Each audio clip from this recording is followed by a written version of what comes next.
ఇప్పుడు హ్యాండ్స్ చూడండి first right 1 2 3 4 5 6 7 8 1 2 3 4 5 6 7 8 ఇవి మనం ఇక్కడ పెట్టినాం కదా హ్యాండ్స్ పైన కింద స్కేల్ ఒక స్కేల్ పెడితే ఎలా ఉంటుందో సమానంగా అలా ఉండాలి పైకి.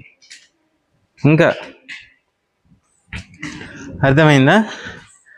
First right leg right hand కింద ఉండాలి, లెఫ్ట్ హ్యాండ్ మీదికి వెళ్ళాలి.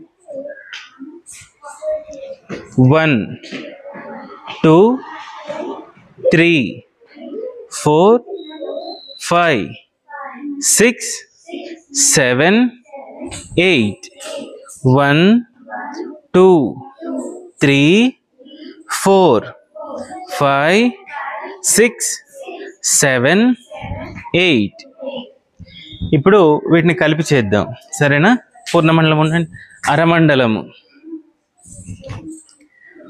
1 2 3 4 5 6 7 8 1 2 3 4 5 6 7 8 1 2 3 4 5 6 7 8 1 2 3 4 5 6 7 8.